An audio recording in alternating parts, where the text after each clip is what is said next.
I'd love to welcome you to this interview between Dr. Pompa and Dr. Francis Murphy.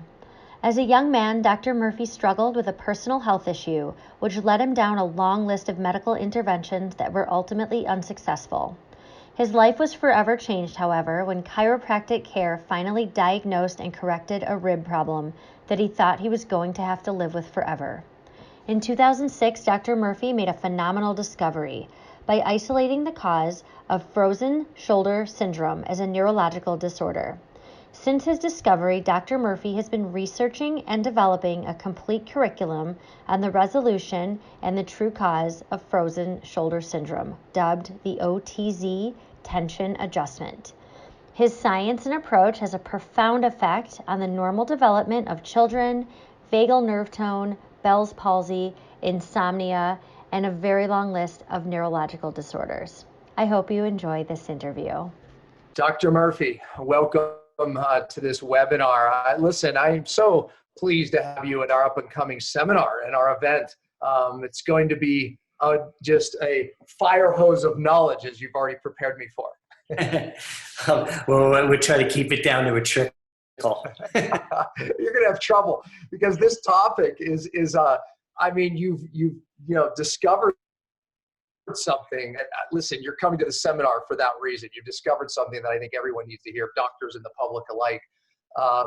Both for the first time will be at this particular seminar, but mostly practitioners who need to know this information. I mean, I remember watching, I think, you've done some documentaries. You were in many of Jeff Hayes' documentaries, and I watched, a guy, I mean, he couldn't even raise his arm up. And then, you do this cervical move and then boom, his arm's up. Okay, that's frozen shoulder. But what you discovered, because there's so many nerves related in this particular one adjustment you're doing, I mean, this affects people's health dramatically. And let's kind of open up that right now. So briefly, let's talk about what you discovered and what you're going to be sharing at the seminar about this discovery.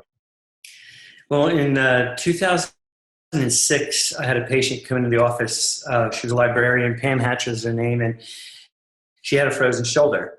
I had seen many frozen shoulders over the years and did not know what to do to help these people. They can't sleep. They're in a lot of pain constantly, day and night, and they can't move their arm alongside their head. They can't internally and externally rotate their arm. They can't bring their arm up behind their back. But one of the key things is they can't sleep. And so it makes them more and more miserable. Everybody knows you can't sleep. Your world's in a spin. So I worked on her for a long time, a good 3 months. I wasn't getting anywhere. But she made me commit to her that I wouldn't give up on her. I go home at night and scratching my head every time I see her, like, what the heck's going on with this frozen shoulder? I know anatomy pretty good, and I couldn't figure out what was causing this. So I started down the road of, okay, what's the scapula's role in abduction of the arm, and what nervous part of your nervous system runs it? And of course, I came up with the trapezius muscle kind of runs the scapula, and it's run by the 11th cranial nerve. So as a chiropractor, I'm always thinking upstream. I'm always thinking of this diascasis, this downstream effect that something upstream is causing.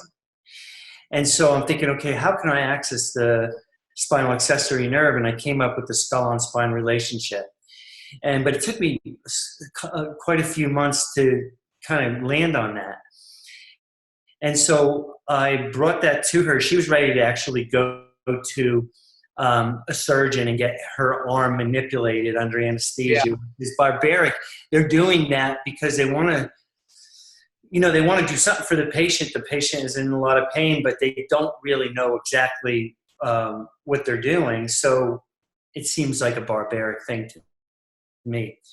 But I came to the conclusion that if it is a spinal accessory nerve, the only way I'd be able to help her would be to adjust or to start to analyze the spinal accessory nerve through the skull and spine relationship. So she came in that day. She told me, I'm going to get my arm manipulated. I said, let me try something. I want to take a new x-ray, and I want to take this time, instead of an x-ray of your shoulder, I want to take an x-ray of your neck. And I took the AP open mouth and the lateral and the AP shots, and I looked at it, and she had a head tilt. Mm-hmm. So, you can look at it two different ways. You could say her head is tilted to the left and lifted on the right, as most everybody looks at it a little differently. But I looked at it like her head was lifted on the ipsilateral side, the same side as her frozen shoulder.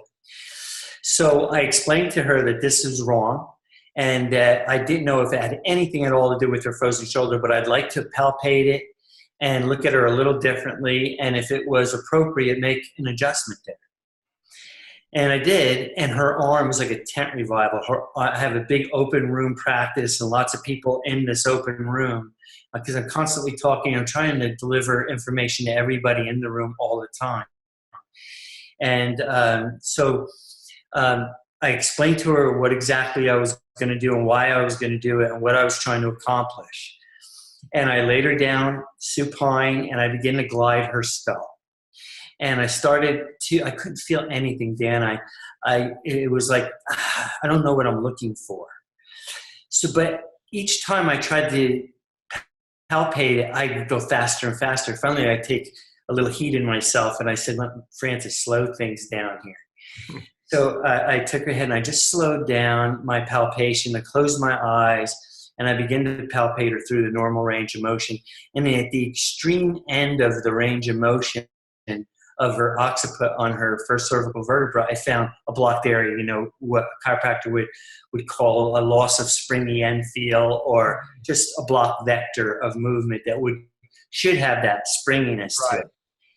And so I opened my eyes, and I had her head in a very precarious position, one that you wouldn't see a chiropractor put somebody in, and one that I had never adjusted anybody in either.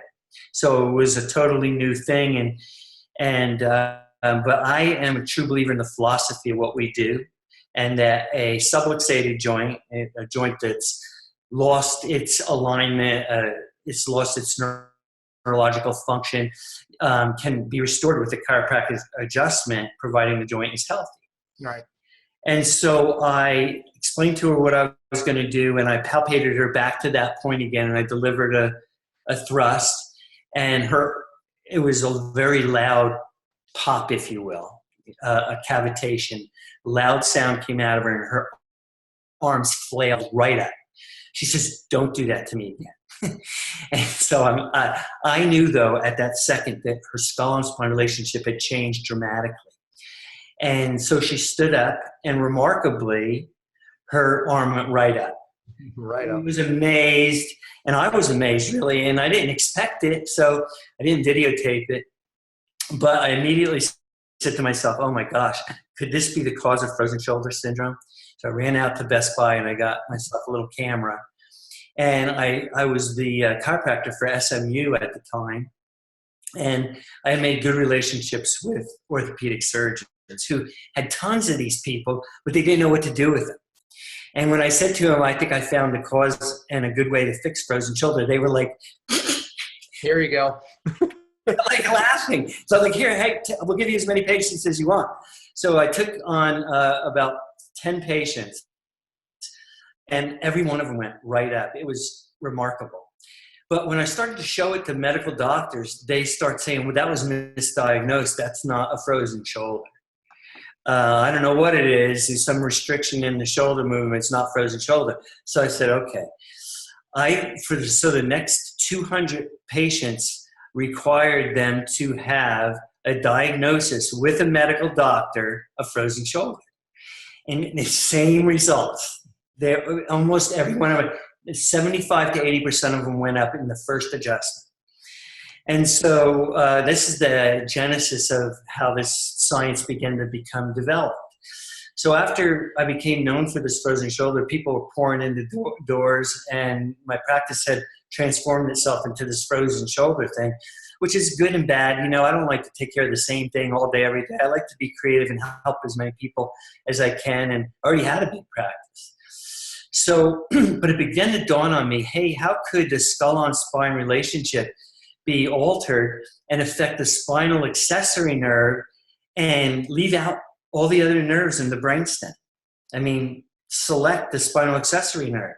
So I began to do cranial nerve exams. Mm-hmm. What I found was that each person that had a frozen shoulder had at least 4 other cranial nerve disturbances. So including the spinal accessory nerve, 5. That's almost half. And many of them had more than that. Facial distortion, postural distortion, inability to swallow, eye problems, hearing problems, all of it. Right. And just for people watching, that the cranial nerve supply everything that he just said. And you found that it affects systemically, even your digestion, et cetera, because of the vagus nerve. Explain that, because that's huge. So this wasn't just affecting the shoulder. This was affecting so many aspects to people's health. Yeah. Yeah.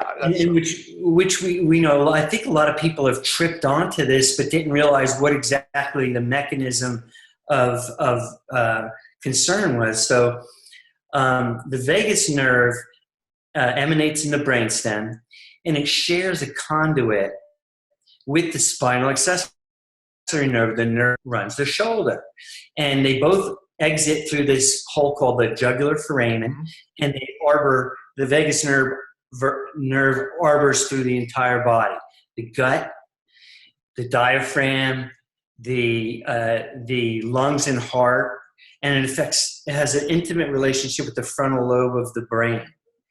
And so now we were measuring people in a different way. We were measuring them, their heart rate, variability, their oxygenation of their blood. And what we were finding out, that people that have disorders like POTS, postural orthostatic tachycardia syndrome, which the medical community, and I'm not trying to say anything bad about them, but their answer to that was fusing the occiput to the first cervical vertebra. And it was a really simple thing to address. It was really simple. It was doing exactly the same thing that I was doing for frozen shoulders, finding that specific vector in which the skull and spine relationship was altered, not functioning properly, get it to function properly, and then you'd see this change in oxygenation of the blood. You'd see the heart rate go down. You see the heart and lungs start to operate normally. And it was remarkable, and we did it time after time after time on stage, and it was really it's really been profound, because now we have a new way of analyzing the human body. It's taken years to develop, but what we noticed is this head tilt, right? I said it earlier about the head tilt and it lifting the skull on one side and dropping it to one side. Well, now we know that a skull that is tilted to one side is an indicator of a weak frontal lobe on that side.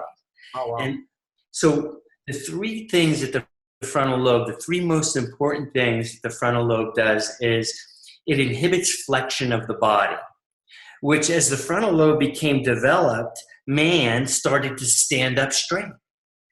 And it was a survival strategy so we could see far. So as you're walking down this plane, you could see prey, you could see water, shelter, potential food.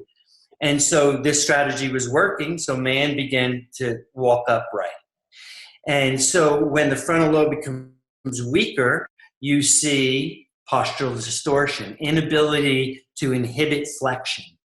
The body wants to be flexed forward. The frontal lobe inhibits it and allows us to stand up straight. It also inhibits the temporal lobe, which is the thing that allows us to be social. And when your temporal lobe isn't functioning right, you are not very social. That's the kids with Asperger's and kids that are on the spectrum. They kind of secluded. They have sometimes some savant behaviors, but they're not good in a social setting. This is the effect it can have on them. And then the other thing is the sympathetics are inhibited by the frontal lobe. And you cannot rest, digest, or anything properly unless your sympathetics are intact. You're supposed to be 80% parasympathetic, 20% sympathetic. And what happens is, in today's society, we are really, under a lot of stress, time issues. This stress is usually combined with forcing your body into a flex forward position, working at a computer a lot. Yeah. And so we actually breaking down the frontal lobe by forcing ourselves to do what the body is not designed to do. Yeah. So you're getting a lot of people who can't adapt to stress, have no clue why. Yeah.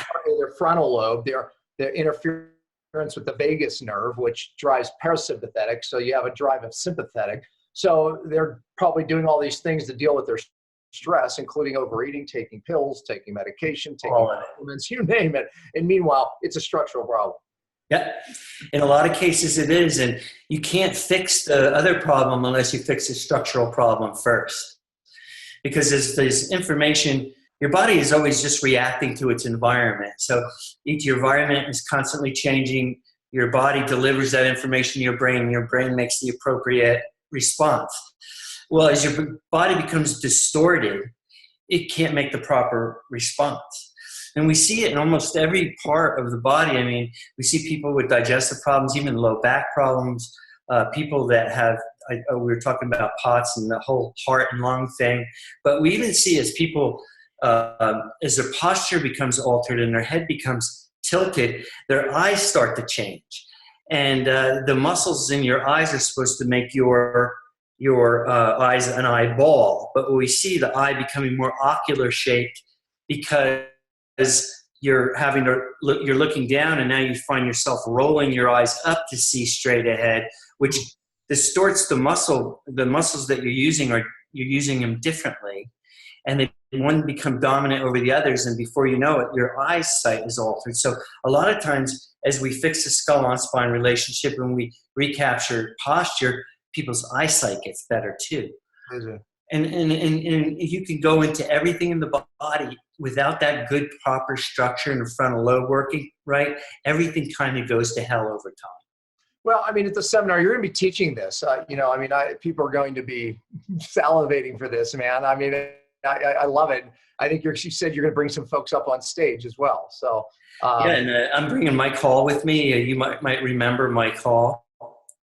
I don't know. I know the name, right? As soon as I see him, I'm sure I'll remember. Oh yeah, no, he's a genius. He's become my partner in this. He's the one that helped me dissect the nervous system aspect of it. Because like I said to you, I thought and he was the one that said, no, that's a head. I thought of it as a head lift, and he says, no, it's a head tilt, and here's what's going on. That's an indicator of the frontal lobe being weak. And when the frontal lobe is weak, it can't inhibit flexion. And one of the things that flexes the SCM muscle, sternocleidomastoid muscle, becomes hypertonic. And it's what drives the head over to the tilt. So, it's been a beautiful composition of his work and my work, and it's dovetailed really, really nicely. And now we're finding that almost everything that we look at chiropractically, if you don't get that right first, you're chasing your tail. I've always said, I did structural correction, and I said, if you don't get the head sitting right on the spine, everything else is just constant adjusting, doesn't hold. And it has the greatest impact on the entire nerve system, your entire health. So, from what you're doing, I listen, that's why you're here, because I saw what you were doing. I heard what you were doing. I saw the videos. I'm like, okay, we have to bring this to the masses, man. Thank you. Yeah. Listen, I appreciate you coming, and, just for that, I cannot wait myself to learn them. I know those coming, you're going to be blessed. That's all I can say. You're going to be blessed. Yeah. Well, I feel like I'm blessed to be a part of it. Yeah. Well, thanks, Francis. We'll see you. We'll see you there. Okay. Dr. Dan, see you. Always sign up right here, guys. Every one of these videos, webinars, you can always sign up right here for the seminar, and I'll see you there.